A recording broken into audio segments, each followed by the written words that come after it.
Halo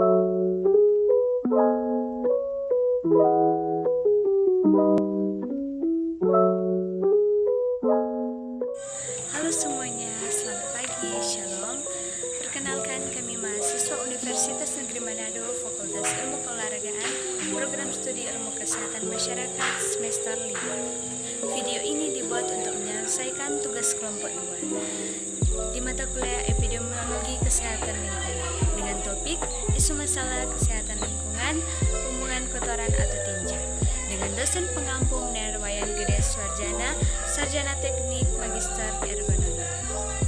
Kelompok kami terdiri dari 17 anggota yang masing-masing bekerja sama untuk menyelesaikan tugas ini.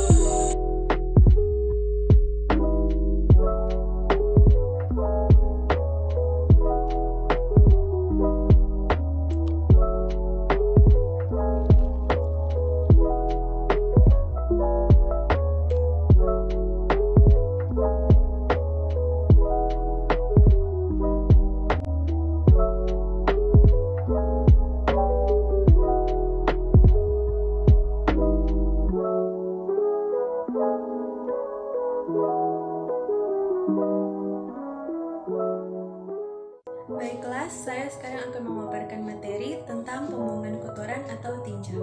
Kotoran manusia ialah semua benda atau zat yang tidak dipakai lagi oleh tubuh dan yang harus dikeluarkan dari dalam tubuh. Zat-zat yang harus dikeluarkan dari dalam tubuh ini berbentuk tinja atau feses. Tinja adalah bahan buangan yang dikeluarkan dari tubuh manusia melalui anus sebagai sisa dari proses pencernaan makanan di sepanjang sistem saluran pencernaan. Kotoran manusia atau feses adalah sumber penyebaran penyakit yang bersumber pada feses.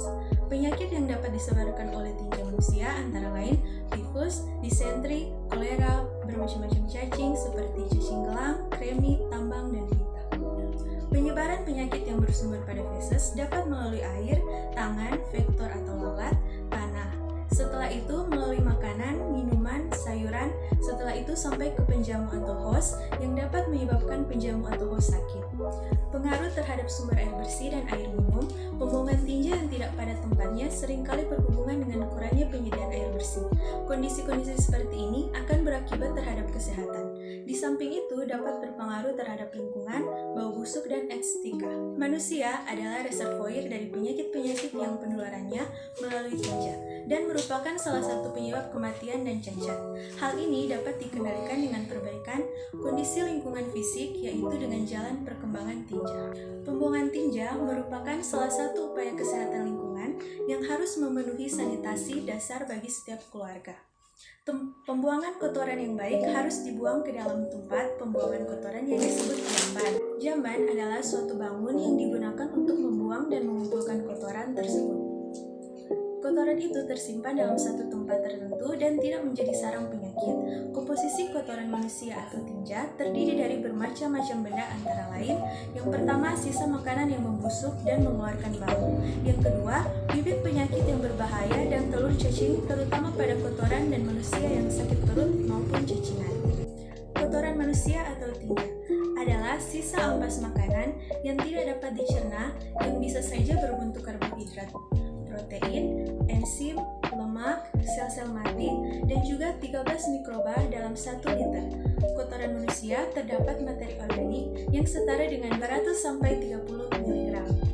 Dalam tinja masih ada dalam nutrien, yaitu senyawa nitrogen dan fosfor yang dibawa oleh sel-sel mati dan juga sisa-sisa protein. Biasanya keluar dalam bentuk amonium. 1 liter tinja bisa mengandung amonium seberat 25 gram, juga fosfat 30 mg. Jika zat ini masuk ke dalam air, hanya akan meningkatkan pertumbuhan gangguan air yang menghabiskan oksigen sehingga ikan dan hewan air lainnya akan mati. Dalam tinja manusia juga terdapat miliaran mikroba, termasuk dalam bakteri patogen, yaitu bakteri yang dapat menyebabkan penyakit pada manusia seperti Salmonella typhi atau tifus, Vibrio cholera atau kolera, virus hepatitis, dan juga polio. Jika seseorang cacingan, dapat dipastikan jika dalam tinjanya terdapat telur-telur cacing. Beragaman telur cacing yang dapat hidup dalam perut kita seperti cacing gelang, cambuk, tambang, dan kremi. 1 gram tinja dapat berisi ribuan telur yang sikap berkembang dalam perut orang lain. Penyakit-penyakit yang dapat ditimbulkan antara lain tifoid, disentri, diare, kolera, dan penyakit cacing. Penyebaran tersebut dapat terjadi secara langsung, misalnya dengan mengkontaminasi makanan, minuman, sayuran, dan sebagainya, maupun secara tidak langsung melalui media air, tanah, serangga, seperti lalat, kecoa, dan sebagainya. Jamban adalah suatu ruangan yang mempunyai fasilitas pembuangan kotoran manusia yang terdiri atas ke tempat jongkok, tempat duduk dengan leher angsa, cemplung yang dilengkapi dengan unit penampungan kotoran, dan air untuk membersihkannya. Tipe-tipe jamban dapat dibagi atas tipe sehat dan tidak sehat. Tipe-tipe jamban sehat. Jamban sehat adalah fasilitas pembuangan tinja yang efektif untuk memutuskan mata rantai penularan penyakit. Rumah tangga memiliki atau menggunakan jamban leher angsa dengan tangki septik atau lubang penampung kotoran sebagai pembuangan akhir. Dan tipe-tipe jamban sehat ada dua, yaitu jamban leher angsa dan septic tank. Tipe-tipe jamban tidak sehat, jamban cemplung, dan jamban empak. Dampak dan sumber penyakit dari kotoran atau jamban manusia. Yang pertama, melalui air. Air permukaan tanah dapat mengalir membawa kotoran yang dilalui menuju sumber air. Bagi masyarakat, dan air ini digunakan langsung tanpa pengolahan sempurna, dapat terjadi penularan penyakit. Yang kedua, melalui tangan. Apabila seseorang mencuci kotoran dengan tangan, bila tidak dicuci bersih, dapat pindah kepada makanan yang dipegang. Demikian juga secara langsung, cacing tambang dapat memasuki tubuh manusia apabila terinjak kotoran tinja manusia yang mengandung telur cacing tambang. Melalui serangga dan tikus. Apabila seorang membuang tinja di sembarang tempat sampai kering, tinja tersebut oleh serangga dan tikus akan membawa penyakit ke makanan yang dimakan sama manusia, akan menyebabkan penularan penyakit. Dan yang keempat, melalui tanah. Apabila seseorang membuang tinja di tanah sampai mengering hingga tinja tersebut diterbangkan ke makanan dan dimakan manusia bisa menyebabkan penyakit. Proses penularan penyakit dari jamban. Kuman penyebab penyakit, sumber infeksi atau reservoir dari kuman penyebab, cara keluar dari sumber, cara berpindah dari sumber ke mangsa atau host baru yang potensial, cara masuk ke inang yang baru, serta inang yang peka atau susceptible. Proses pemindahan kuman penyakit dari tinja sampai inang baru dapat melalui berbagai sumber. Contohnya, terjadinya penyakit diare dapat dipengaruhi oleh beberapa faktor, antara lain faktor host, faktor agent, dan faktor environment. Faktor host yang dapat mempengaruhi terjadinya diare, salah satunya adalah perilaku higienis yang buruk seperti cuci tangan tanpa sabun dan di air yang mengalir. Faktor agent yang dapat menyebabkan diare diantaranya faktor infeksi, faktor malaborsi, dan faktor makanan. Sedangkan faktor lingkungan yang dapat menyebabkan diare adalah kondisi sanitasi lingkungan yang kurang baik. Peranan tinja dalam kehidupan. Mikroorganisme patogen hubungan dengan penyakit-penyakit yang ditularkan melalui tinja. Organisme penyebab dapat dikelompokkan menjadi 4, yaitu virus, bakteri, protozoa, dan cacing. Di samping itu, bisa merupakan tempat berkembang biaknya serangga, terutama nyamuk, lalat, dan kecoak yang selalu memberikan dampak merugikan kepada manusia. Bakteri tinja dari orang sehat mengandung sejumlah besar bakteri, misalnya dari banyak spesies. Kelompok mikroorganisme yang selalu tetap ditemukan dalam tinja manusia adalah Bacteroides, Fragilus, fekal, dan lain-lain. Protozoa berbagai macam spesies dari protozoa dapat menginfeksi manusia dan menyebabkan penyakit. Hanya 3 spesies dari protozoa usus manusia yang seringkali bersifat patogen, yaitu Giardia, Lambia, Balantidium, dan Entamoeba cytolytica. Syarat-syarat dari jamban sehat. Persyaratan tidak mencemari air minum. Untuk itu, lubang penampungan paling sedikit berjarak 10 meter dari sumber air minum. Tetapi, kalau keadaan tanah liat yang retak-retak pada musim kemarau, demikian juga bila letak jamban di sebelah atas dari sumber air minum pada tanah masing-masing, maka jarak tersebut hendaknya lebih dari 15 meter. Tidak berbau dan tidak dapat dijamah oleh serangga maupun tikus. Untuk itu, tinja harus tertutup rapat, misalnya dengan menggunakan leher angsa. Lantai jamban harus cukup luas, paling sedikit berukuran 1 kali 1 meter, dan dibuat cukup landai atau miring ke arah lubang jongkok, lantai kedap air, dan tersedia alat pembersih. mudah dibersihkan, aman digunakan. Untuk itu harus dibuat dari bahan-bahan yang kuat dan tahan lama. Agar tidak terlalu mahal, hendaknya dipergunakan bahan-bahan yang ada di tempat. Kemudian dilengkapi dinding kedap air dan berwarna terang. Luas ruangan cukup atau tidak terlalu rendah, dan ventilasi yang cukup baik. Program pemerintah terhadap penanggulangan kotoran manusia. Yang pertama, stop buang air besar sembarangan atau SBS. Suatu kondisi ketika setiap individu dalam komunitas tidak buang air besar sembarangan. Perilaku SBS diikuti dengan pemanfaatan sarana sanitasi yang saniter, berupa jamban sehat. Saniter merupakan kondisi fasilitas sanitasi yang memenuhi standar dan persyaratan kesehatan, yaitu tidak mengakibatkan terjadinya penyebaran langsung bahan-bahan yang berbahaya bagi manusia akibat pembuangan kotoran manusia, dan dapat mencegah faktor pembawa untuk menyebarkan penyakit pada pemakai dan lingkungan sekitarnya.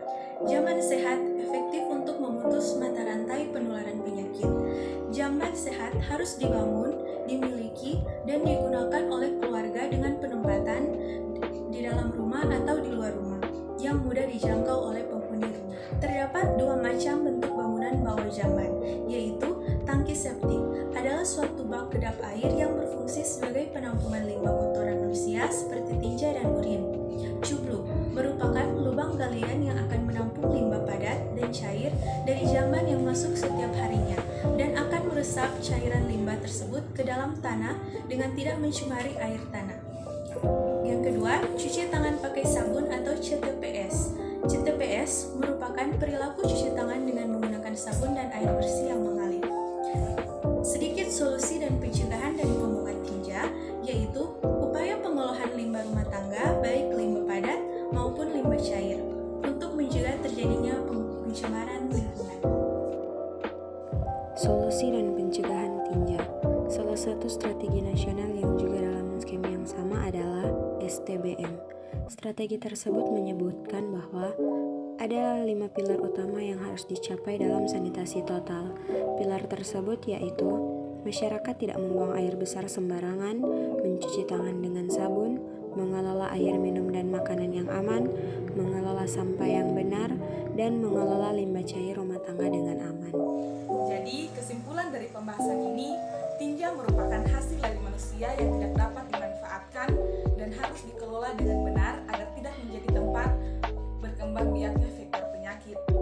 Pembuangan tinja sembarangan dapat mengakibatkan kontaminasi pada air, tanah, dan menjadi sumber infeksi dan mendatangkan bahaya bagi kesehatan.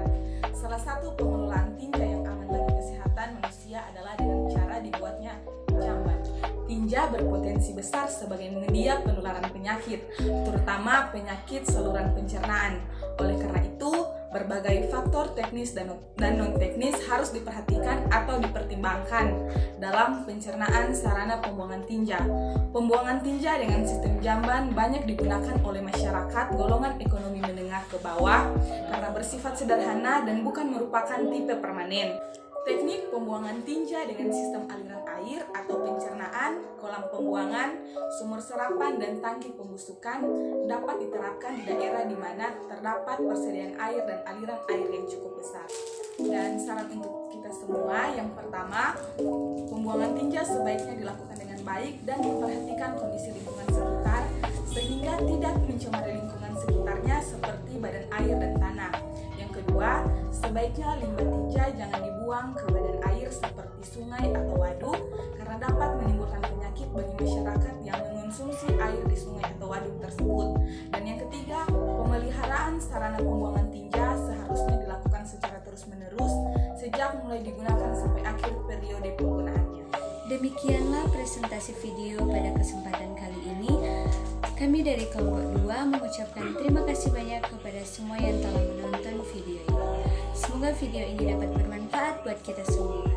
Sekali lagi terima kasih dan Tuhan Yesus memberkati. Dadah!